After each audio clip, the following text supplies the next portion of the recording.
Madame, Monsieur, bonjour et bienvenue dans ce nouvel opus de votre émission De vous à moi. Nous avons l'honneur de recevoir aujourd'hui Monsieur Prosper Kessalé.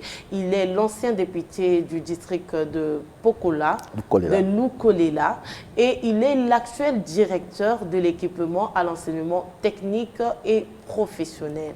Bonjour, honorable. Bonjour, madame. Merci d'avoir répondu à notre invitation. Alors, vous êtes l'actuel directeur technique, directeur de l'équipement au ministère de l'enseignement technique et professionnel. En quoi consiste votre travail? Ok. Je suis donc directeur de l'équipement au niveau du ministère de l'enseignement technique et professionnel. Ma mission consiste à rassembler les états des besoins des différentes structures sous tutelle, les établissements scolaires, les centres de formation, les directions départementales et les structures qui sont au niveau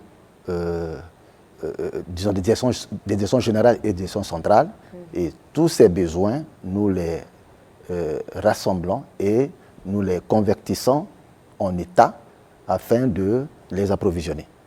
Donc, c'est une mission assez lourde que nous avons. Et en même temps, nous sommes également dans la construction des édifices, des établissements scolaires. Oui. Nous essayons de travailler avec les partenaires pour que le ministère soit équipé en structures qui permettront de déployer la formation au sein de notre sous-secteur de l'éducation. D'accord. À la base, vous êtes un enseignant qui a bien su gérer sa carrière parce que vous commencez à l'enseignement, ensuite vous vous lancez en politique, vous vous maintenez en tant que directeur de l'équipement actuellement. Est-ce que quand même vos salles de classe vous manquent? Être en contact avec les apprenants, est-ce que ça vous manque? Bien. En fait, comme vous le dites, hein, à la base, je suis enseignant. Je suis donc professeur certifié de lycée. J'ai eu une longue expérience dans les salles de classe. J'ai fait près de 20 ans de pratique du métier. Donc, j'ai tenu des classes au niveau des collèges, au niveau des lycées, jusqu'à ce qu'aujourd'hui, on est dans l'administration.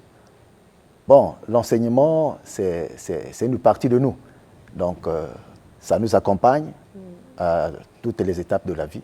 Ça veut dire qu'il y a des moments où, de temps en temps, on peut toujours aller partager notre expérience, soit directement auprès des apprenants, soit auprès des formateurs. Donc, nous devenons aussi, quelque part, un formateur des formateurs. Oui. Donc, on est toujours dans le cadre de l'enseignement.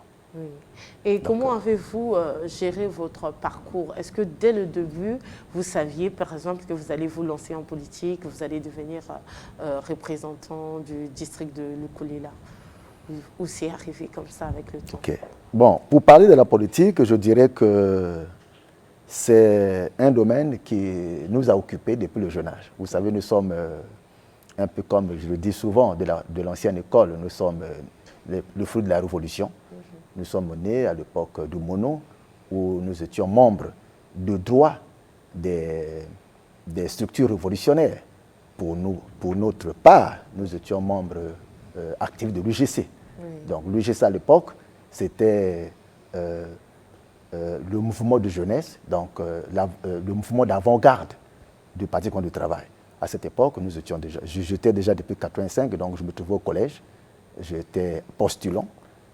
J'étais activiste et j'ai assumé certaines responsabilités au niveau des instances de cette organisation juvénile où j'étais président de la FENAGESCO, parce que la FENAGESCO était également un sous-organe de l'UGC, parce que l'UGC était beaucoup plus s'intéressait beaucoup plus à la jeunesse du parti. Maintenant, pour avoir la main mise sur la jeunesse qui n'était pas affiliée au parti, donc l'UGC avait développé cette organisation qu'on appelait FENAGESCO, donc Fédération nationale de la jeunesse scolaire. Donc, du coup, en tant que responsable de l'UGC, j'avais la gestion de cet organe. Donc, au niveau du comité central, on a essayé d'être préparé comme ça, jusqu'à ce que chemin faisant, j'ai accompagné des aînés qui étaient députés, notamment notre ancien député Gabriel Bokoumaka, qui était l'ancien député de Lokolela. Nous étions toujours autour de lui, nous avons appris à faire école auprès de lui. Et puis, quand la Providence, si je peux m'exprimer ainsi, avait permis que nous soyons choisis, d'abord par le Parti congolais du travail, que je voulais rendre un hommage, parce que c'est ce parti qui m'a choisi, qui m'a investi comme candidat suppléant à mon titulaire qui est Zachary Bokemo. Nous étions donc un couple formé par le parti et nous sommes allés aux élections qu'on a remportées et par incompatibilité de mon titulaire, et j'ai siégé pendant 5 ans à l'Assemblée nationale. Donc voilà un peu, je pourrais donc dire que c'était un parcours qui allait de pair avec ma profession. Oui. Donc on a commencé, parce que si je le dis, c'est parce que pendant que nous étions au lycée, je connais certains collègues qui étaient hostiles à la politique, à l'UGC. Or pour nous, pour ma part, moi je me disais que la politique c'était juste un moyen de servir la société, oui, de contribuer à la gestion de notre pays. Je ne voyais pas du tout le mal à cela. Et tout au long de ma carrière, j'étais toujours un peu aux avant-postes publics pour essayer d'accompagner les responsables qui étaient devant nous. Est-ce que vous pensez que l'IGC a fortement contribué à votre formation? Je pourrais le dire oui, parce qu'aujourd'hui, je pourrais me dire que les responsables de premier plan de notre grand et glorieux parti, que nous disons le PCT, aujourd'hui, les grands responsables qui sont au devant de la scène, c'est le produit de l'UGC. Oui. L'UGC était une grande école, nous a formés. En tout cas, nous avons beaucoup hérité de l'UGC. Oui. Donc, c'est un peu cette formation qui a fait qu'aujourd'hui, nous puissions avoir une certaine facilité d'exercer dans le milieu politique, quand bien même on a changé, donc nous sommes partis du mono à la démocratie. C'est une nouvelle donne, mais nous avons les aptitudes, parce que le GC nous a formés dans le management public. D'accord. Alors tout à l'heure, vous avez évoqué votre passage à l'Assemblée nationale. Quels sont les souvenirs que vous gardez de cette expérience? Madame, je dirais que j'ai beaucoup appris. J'ai beaucoup appris, vous savez, représenter le peuple congolais à l'hémicycle, ce n'est pas rien. Oui. Vous voyez, tout à l'heure, j'ai dit que lorsqu'on est député national. Mais on est élu dans une circonscription. Donc, je pourrais dire que j'étais l'élu de la circonscription de Lokolela, mais j'étais député national. Donc, un député national, il se bat pour la cause nationale. Donc, en tant que député, quoique élu à Lokolela, je peux porter sur moi les problèmes de Boko, de Pointe-Noire, de Ouesso, je peux les porter, je peux les exprimer. Donc, pour moi, déjà se retrouver à cet hémicycle, on a compris les arcanes de la République, comment la République fonctionne, les lois, parce que déjà dans les grandes missions qui étaient les nôtres, donc l'élaboration des lois qui régissent la République, c'était vraiment une mission fascinante. Oui. Et puis, on a pris le sens de la responsabilité, parce qu'on avait un peu comme le peuple congolais sur notre dos. Ça nous a forgé un caractère. C'est ce qui fait qu'au sorti de là, on n'était plus la même personne. Oui. Donc, c'est un peu ce sentiment. Et puis les autres souvenirs, vous voyez que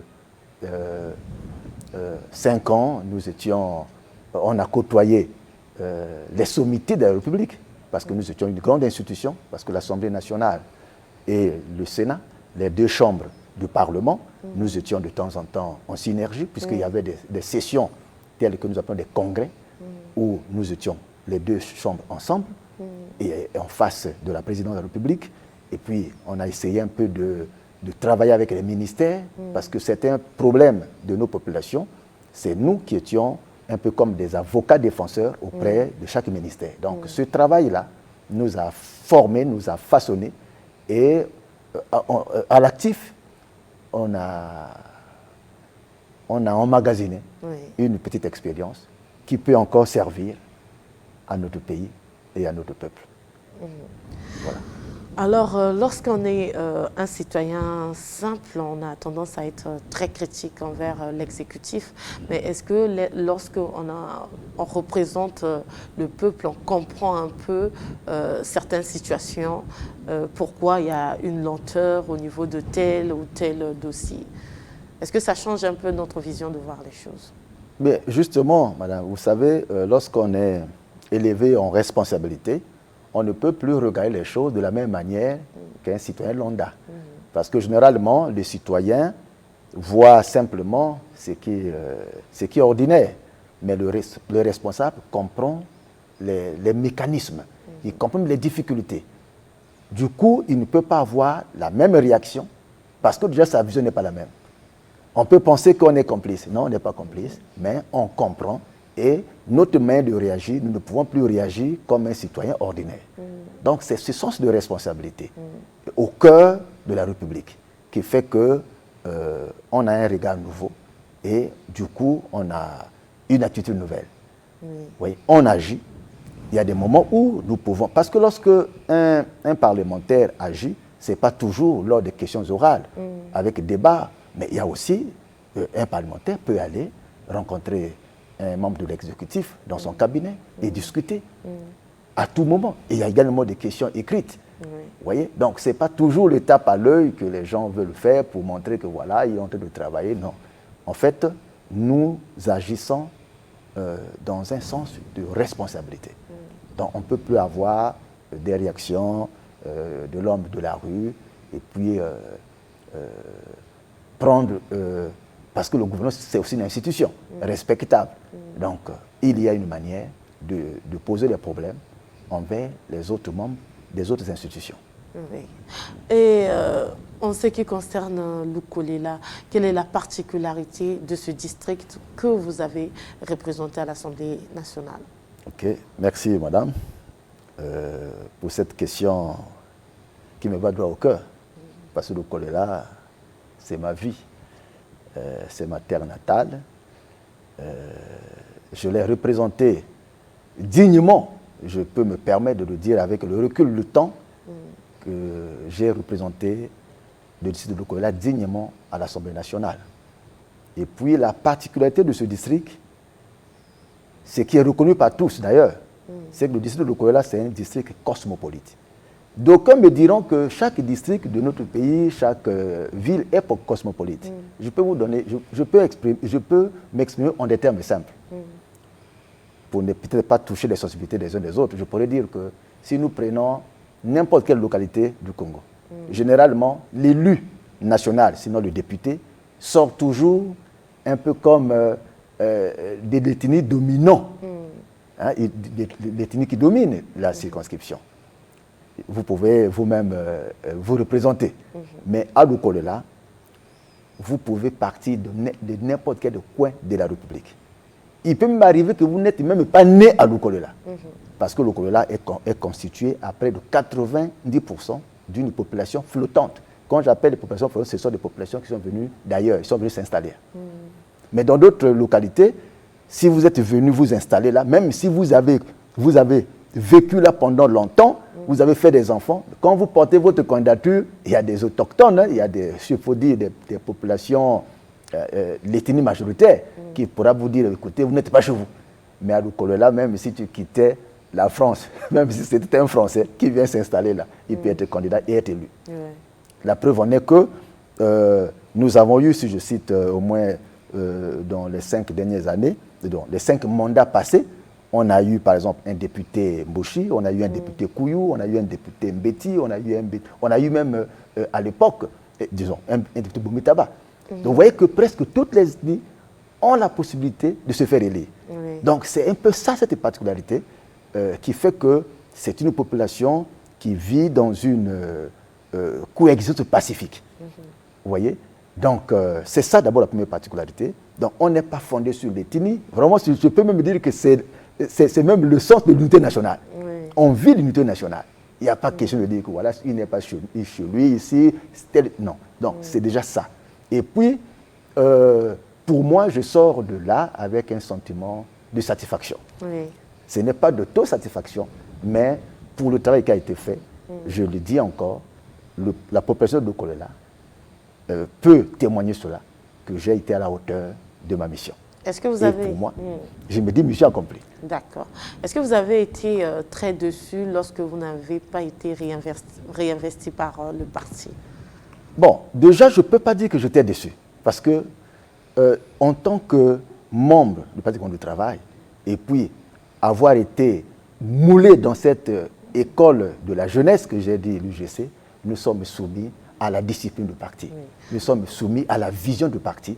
Et puis nous pensons que si le parti vous appelle à une autre responsabilité, vous ne pouvez pas être dessus. Parce que servir le pays, ce n'est pas seulement la semaine nationale. Là, par exemple, vous voyez bien que je suis directeur de l'équipement. Ce n'est pas une tâche, une mission mineure. Parce qu'on peut servir le pays, soit à l'Assemblée, qui est une institution. Vous pouvez être dans une autre institution. Nous avons plusieurs institutions. Des institutions telles que... il y a plusieurs conseils.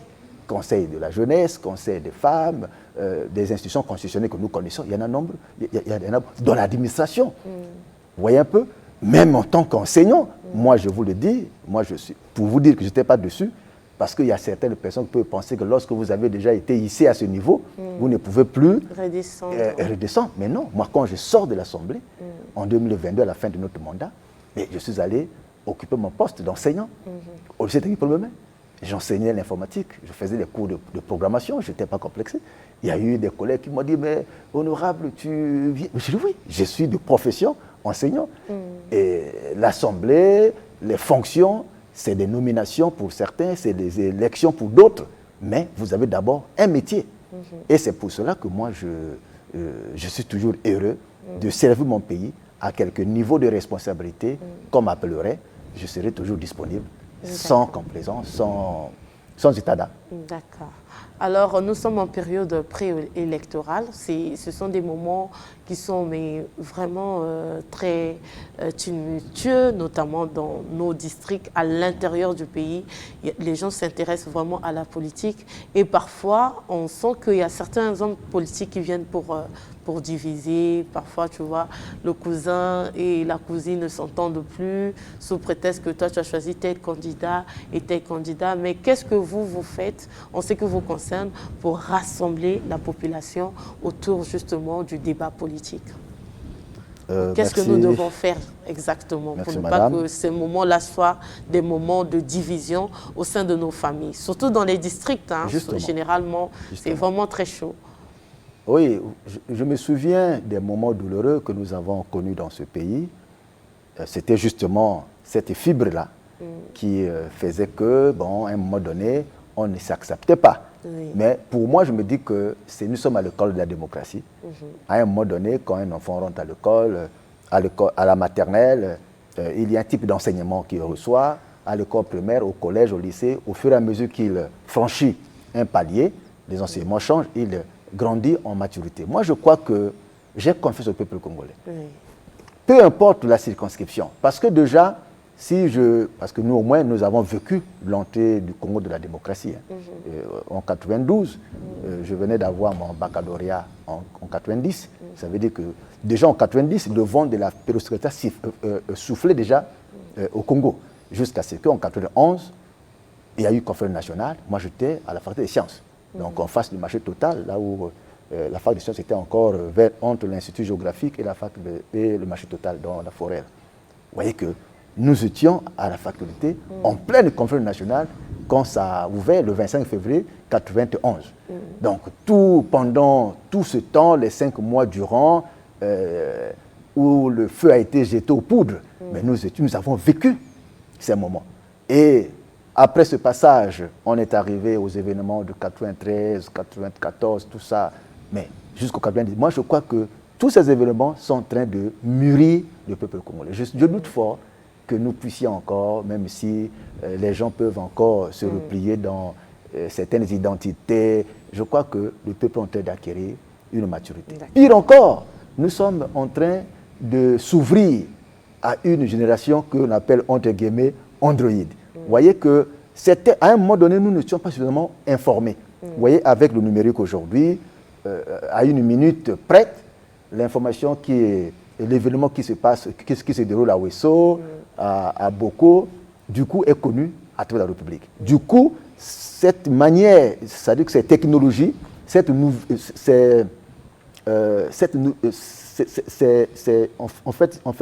technique qui fait partie de notre quotidien modèle notre comportement.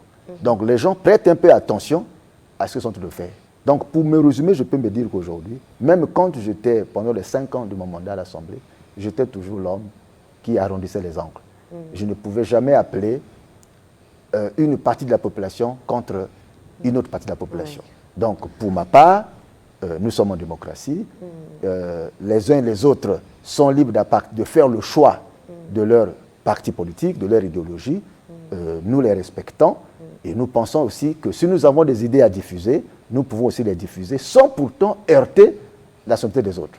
Donc nous avons toujours appelé les gens, les uns les autres, à la retenue, au respect des idées des autres, et puis on peut aller ensemble sans pourtant se déchirer.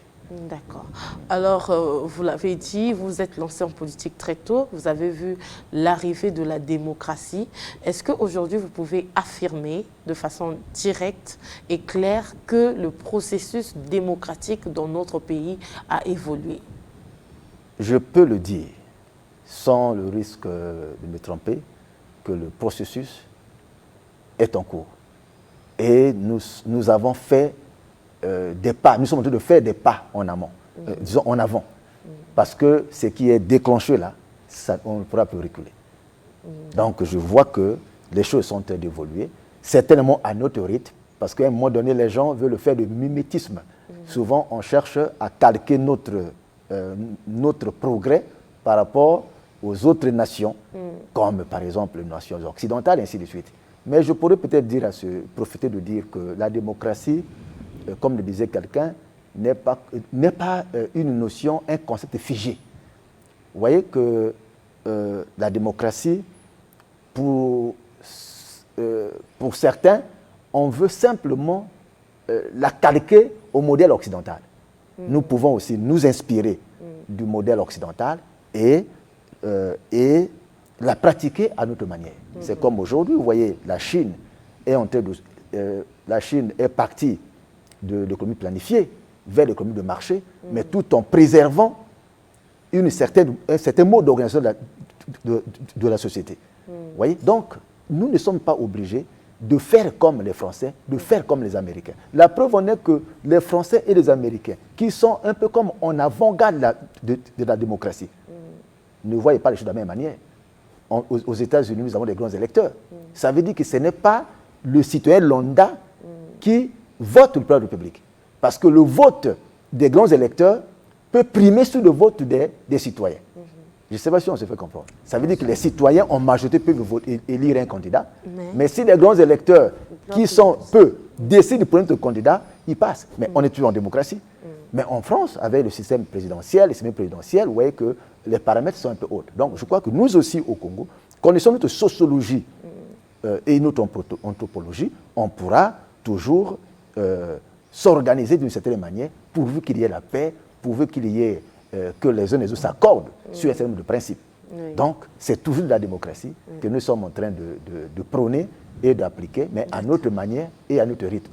Certains observateurs pensent que le Parti congolais du travail bloque le processus démocratique dans notre pays. Vous êtes un cadre du Parti congolais du travail. Qu'est-ce que vous en pensez? Bien, moi je crois que le dire, ce n'est peut-être pas faire offense au Parti congolais du travail. Ce sont des bonnes guerres en politique. Mais le Parti congolais du travail, c'est le plus vieux parti peut-être. Donc, il a acquis en expérience, en maturité, et puis il a peut-être une petite longueur d'avance par rapport aux autres. Mais si nous voyons l'univers politique de notre pays, il y a plusieurs partis. Je ne sais pas si c'est une trentaine, une quarantaine de partis. Ça montre bien qu'il y a une certaine...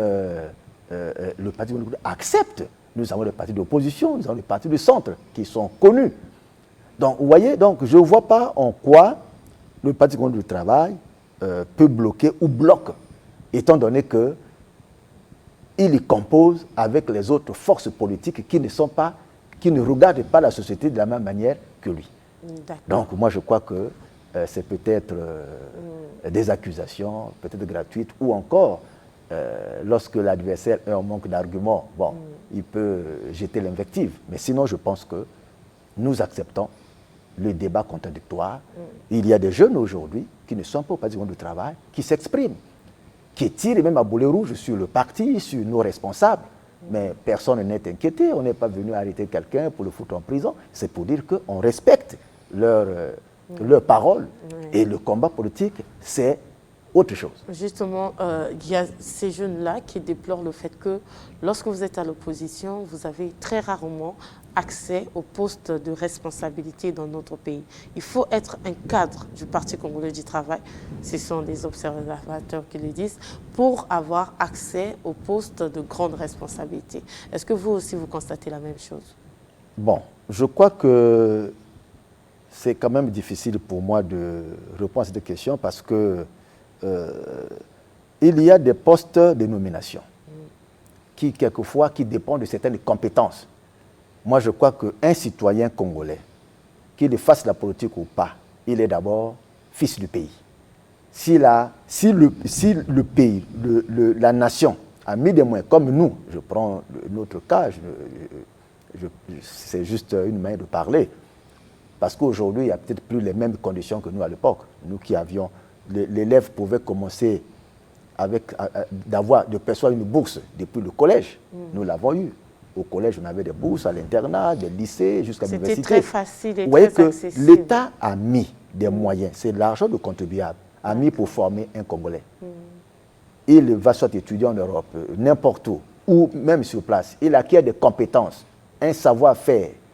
Mais pourquoi on ne peut pas l'utiliser?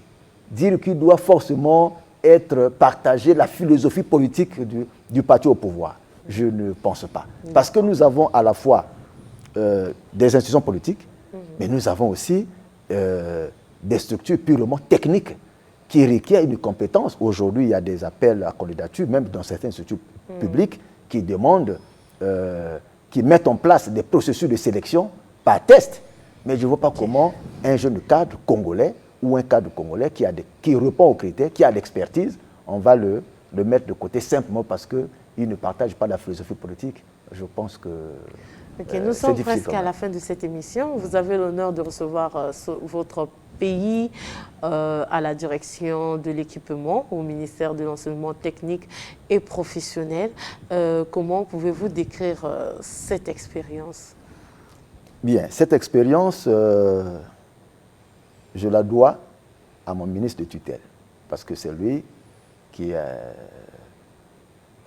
regardé en moi